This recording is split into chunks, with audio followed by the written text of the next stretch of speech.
안녕하세요. 행복씨앗입니다. 오늘도 시장을 정리하면서 하루를 마무리하는 시간을 가져볼 겁니다. 오늘 우리 시장은 코스피 코스닥 둘 다 상승 마감했습니다. 특히 코스피 지수가 5000포인트 위쪽으로 종가 기준으로 올라서면서 새로운 역사를 써 내려가고 있는 중입니다.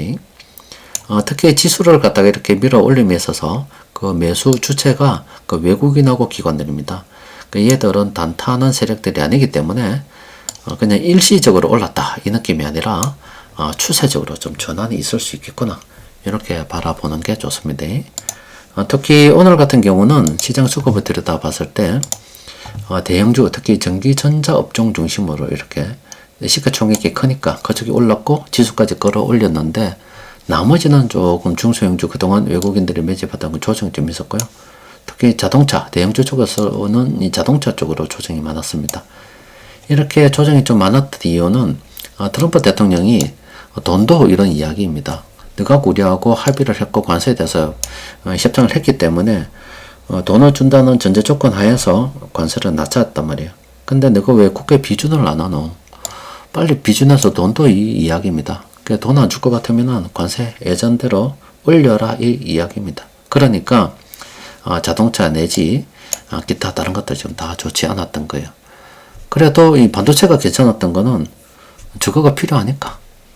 반도체는 관세 올리든 말든 간에 저거가 필요해서 사갈 거기 때문에 이거밖에 없다. 피난처 여기밖에 없다. 이 느낌으로 지금 오른 거예요. 그러면은 뭐 어쨌든 뭐 정부에서도 이거 해결하려고 하겠죠. 그럼 우리 같은 경우 어떻게 접근하는 게 좋으냐. 잘됐다 이 느낌으로 가져가서 그동안 안 그래도 시장이 많이 올라서 접근할 만한 종목들이 별로 없었는데 이번 기회로 이용해서 중소형주 좀 싸게 살 수 있는 기회로 우리가 삼아야 되겠다 이런 생각을 해봐야 됩니다. 왜 이렇게 우리가 시장이 조정이 되면은 매수 기회로 삼아야 되냐면은 그 방향이 너무나도 명확하기 때문입니다. 지금 전 세계에서 지금 벌어지고 있는 일들은 미국은 지금 부채가 너무 많아서 달러를 갖다가 막 찍어내 가지고 지금 돈의 가치 희석시키려고 지금 하고 있는 중이고, 지금 뭐 미국뿐만이 아니라 전 세계 다른 국가 다 부채 다 많고 미국이 그렇게 희석시키면 다른 국가들도 똑같이 지금 따라하게 되어 있는 그런 상황이다. 그러니까 돈이 엄청나게 많이 늘어날 수밖에 없는 그런 상황에 지금 놓여 가지고 있다. 그러면은 우리가 이렇게 그 주식 이쪽으로 돈이 몰려들 수밖에 없는 그런 상황이잖아요. 당연히 우리가 들고 있어야 되겠죠. 그러니까 조정을 매수 기회로 삼아야 됩니다. 그런데 이렇게 주식시장으로 돈이 흘러 들어오고 있다는 걸 갖다가 다른 그 어느 곳보다도 잘 알고 계시는 분들이 계십니다. 우리 가치투자연구원에는 여러분들이 뭐 잘 모르시겠지만은 오래 계신 분들은 아실 겁니다. 이 전문직들이 엄청 많으세요. 그러니까 각 분야에서 내놓으라 하는 분들이 많으십니다. 이제 올해 처음에는 활발하게 활동을 했었는데 이 가치투자연구원에 글 쓴 지가 벌써 15년, 이제 16년이 지나가지고 좀 지나면 17년째 됩니다. 올해 지나면. 그러니까 지금 17년이면 작은 시간이 아닙니다. 30살이었던 사람이 가치투자연구원에 있었던 분들이 17년이면 지금 47, 거의 50이 다 돼간다고요. 그럼 할 만큼 한 거예요, 그냥. 또 각자 자기 자리에서 어느 정도 위치까지 올라가는 분들이 많으시다고요. 그러니까 글을 그냥 안 쓰는 거예요, 그냥.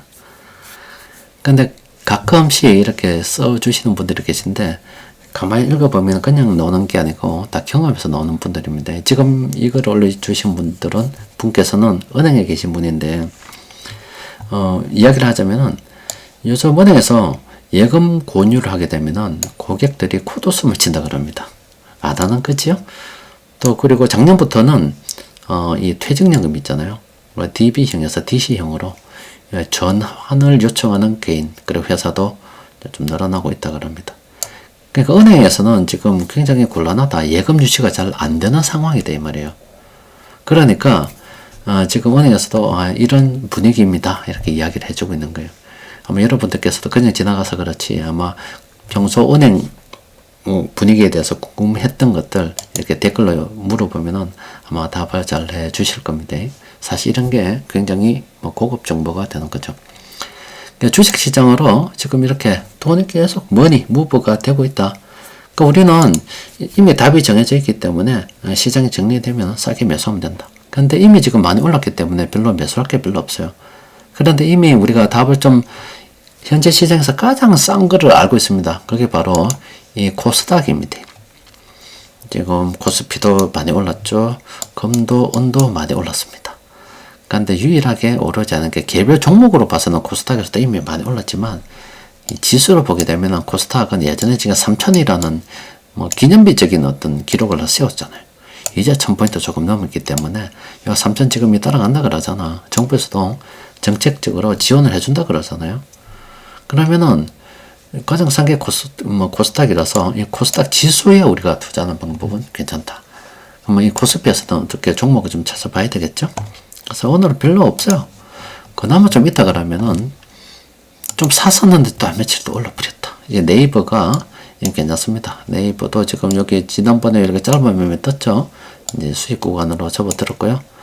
추세도 지금 많이 남아 있습니다. 짧게 들어간 분들도 조만간 수익 내고 마감할 수 있을 것 같고, 뭐 이때 들어가서 뭐 추세 보고 순환 매매 접근하시는 분들께서는 계속 수익 구간 수익을 늘려갈 수 있는 그런 상황이 되지 않을까 싶어요. 현 시점에서 접근은 곤란하죠. 에코프로도 좀 잘 나가는데 좀 더 갈 수가 있겠죠. 또 그리고 생매매 쪽으로서 이렇게 좀 들다 보면은 몇 개 종목이 있긴 한데, 뭐 자 이제 한전산업 오늘 급등했는데 좀 보면은 이것도 충분히 상승 가능하죠. 근데 지금 접근하기는 좀 그렇습니다. 근데 이럴 때는 잘 안 보여. 이럴 때 지금 싸잖아요. 그죠? 이럴 때는 살 수도 있거든. 매수를 할 수 있는데, 저 때는 참 사람들이 그렇거든. 남들이 관심을 안 가질 때 사야 되는데, 그때 눈에 띄지 않다가 갑자기 탁 오르게 되면 눈에 딱 보이거든. 그래서 들고 있다 그러면 지금 들고 있어야 되고요. 신규 조건은 좀 곤란합니다. 메디포스터는 이미 지금 많이 올라서 어떻게 접근하나 못 들어가고요. 또 한번 자 그나마 좀 들어갈 만한 데가 있을라나. LG노텍 요거 짧은 매매 한번 보고 생각해 볼 만한데, 요것도 이제 짧게 한번 들어가 볼 만합니다. 더전 비전도 추세는 잡혀 있잖아요.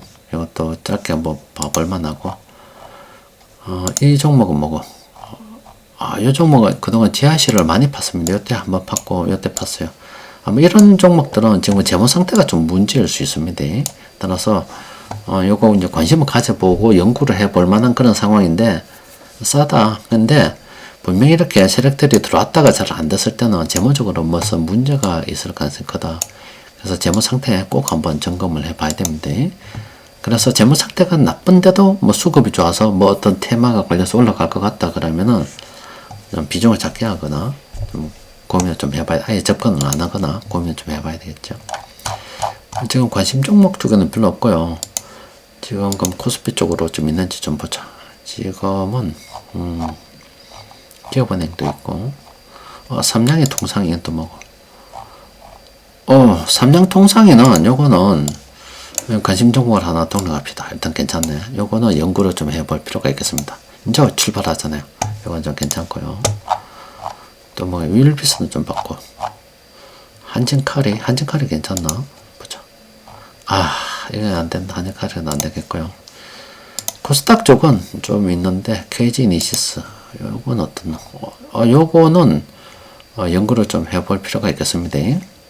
코스닥 같은 경우는 거마 피해서 시간도 뭐고, 요것도 뭐 연구를 좀 해볼 만한데, 여기는 색깔이 어중, 이거 채워봅시다. 별로 안 좋다. 괜찮은데 접근하기가 걸려. 드라미도 있고, 하여튼 이 코스닥은 괜찮은데 접근하기 너무 어려워. 그러니까 종목을 찾기 어려운 분들께서는 코스닥은 그냥 지수 그대로 가시고요. 안 되면은 이 코스닥 100 뭐 그런 종목에서 이자를 돈 벌어서 이자 잘 내는 그런 기업들 찾아서 좀 접근하는 게 좋습니다. 여튼 지금 현재 시장이 너무 좀 이만큼 많이 올라가지고 고점권으로 분석되는 업종이 굉장히 많은 상태입니다. 그러니까 종목을 찾을 게 어딨겠냐고. 거의 뭐 이제 억지로 끼워 맞추는 그런 느낌이지 늘리지는 않았다. 근데 그나마 유일하게 늘린 게 코스닥이고, 트럼프가 지금 뭔가 좀 입김을 넣는 바람에 그동안 가던 중소형주 쪽에서도 약간 좀 어떤 틈이 생겼다. 기회가 생기고, 현대차 그룹 그쪽에도 지금 좀 조정이 좀 있을 거니까 잘하면은 기회가 좀 있다. 요 기회를 이용해서 우리가 물량을 좀 더 싸게 한번 매집해 볼 수 있는 기회는 있다. 대충 이런 관점으로 봐야지 지금 막 들어가가지고 막 휘젓고 다닐 뭐 그런 정도는 아니다. 그래도 분위기상 주식시장으로 계속 돈이 지금 흘러 들어오고 있는 분위기고, 지금 뭐 다른 대안이 별로 없다. 그리고 직장 다니는 분들께서는 지금 가장 큰 자기가 피해자라는 걸 알아야 돼요. 그건 스스로 아마 이야기하지 않아도 다 알 겁니다. 나가서 보면은 월급 받아서 뭐 사먹고 할 게 없고 사먹기가 아마 겁날 겁니다. 집에서 그냥 대충 때워야지 밖에서 외식을 갖다가 예전만큼 하기는 월급이나 연금 받는 분들께서는 어려워질 겁니다. 아마 앞으로도 돈의 가치가 떨어짐에 따라서 점점 더 어려워지지 않을까 싶어요. 계속 어려워질 거고, 또 은행에 지금 대출 많은 분들도 아마 많이 힘들 겁니다. 지금 정부에서도 뭐 우리뿐만 아니고 전 세계 지금 다 그럴 겁니다. 채권을 갖다가 발행을 하면 다음에 발행할 때, 그 다음 발행할 때 이렇게 계속 좀 더 높은 이자를 주고서 자금을 조달해야 될 거예요. 그러니까 채권의 어떤 발행 이자가 이렇게 높아지게 되면 당연히 예금 이자가 높아지는데 또 영향을 미칠 수밖에 없고, 이건 여러분들 대출 이자에 영향을 미칠 수밖에 없고, 실질적으로 여러분들께서 이렇게 내고 있는 대출 영향을 받고, 그게 안 된다 그러면 경매 물량이 지금 계속 나오고 있는 것처럼 늘어날 수밖에 없습니다. 이런 상황으로 가기 때문에 빚이 너무 좀 과다한 분들께서는 좀 정리를 해라고 미리 말씀을 좀 드리는 거예요. 이런 거는 여러분들께서 좀 주의를 해 가야 됩니다. 앞으로 부동산 자산을 취득을 해야 될 계획이 있는 분들께서는 이 부분 좀 고려해서 생각 좀 해봐야 되고, 예전에 말씀드린 것처럼 우리가 1980년부터 이렇게 해서 금리가 계속 떨어지는 요 기간을 살았고, 한동안 이렇게 제로 금리가 좀 있었고, 심지어 구경하기 힘든 마이너스 금리도 좀 구경을 하긴 했었습니다. 근데 앞으로는 이렇게 이제 금리가 올라가는 기간 동안 살아야 된다. 그래서 우리가 초등학교 들어가서 지금까지 이렇게 50년계 살아오는 기간 동안 있었던 일들은 앞으로 우리 자녀가 살아가야 될 세상에는 전혀 맞지 않는 어떤 금융 지식과 상식이 되기 때문에 자식들한테 함부로 조언하면 안 될 거고, 또 우리가 지난 과정에서 대출 내고 살면 뭐 집이 오르면 어떻게 되고 정리하고 이런 그런 생각을 했었고, 또 그래가 짭짤한 재미를 좀 봤다더라도 앞으로도 그럴 것이다 생각하고 접근하면 곤란합니다. 그러니까 부동산 그쪽도 공부를 좀 많이 해봐야 될 겁니다. 방향은 정해져 있고 길은 딱 정해져 있기 때문에 조금만 집중을 기울이고 정리만 쫙 하면은 어렵지 않게 살아갈 수 있습니다. 그런데 가장 큰 문제는 어디 들어가서 남한테 돈 벌어먹기가 굉장히 힘들고, 돈을 뿌려서 자산으로 벌어먹기는 참 그 어느 때보다 지금 좀 좋은 시대가 되는 거고, 또 전에 여러분들께 말씀드린 것처럼 이 복잡하고 어려운 세상 속에서 길이 없을 것 같은데도 그렇게 길을 찾고 돈을 버는 젊은이가 있더라 이 말입니다. 부모한테 그렇게 받은 돈이 없는 젊은이입니다. 대학 다닐 때 1,000만 원 모아가지고 주식 투자하다가 지금 이제 매출 240억 나고 3억에서 5억 정도 이렇게 연수익을 갖다가 거두는데, 이 어려운 가운데서도 그렇게 자신만의 성공 스토리를 갖다 써내려가는 사람들이 있거든. 그런 사람들이 가끔 있기 때문에 세상에 희망이 있는 거예요. 안 된다 생각하고 자꾸 안 되는 쪽으로 보면 쭉 끼어나도 그런 거 못 봐요. 그런데 희망을 가지고서 계속 길을 찾는 사람들한테는 그런 길이 보입니다. 자, 오늘은 여기까지 정리하도록 하겠습니다. 이상입니다.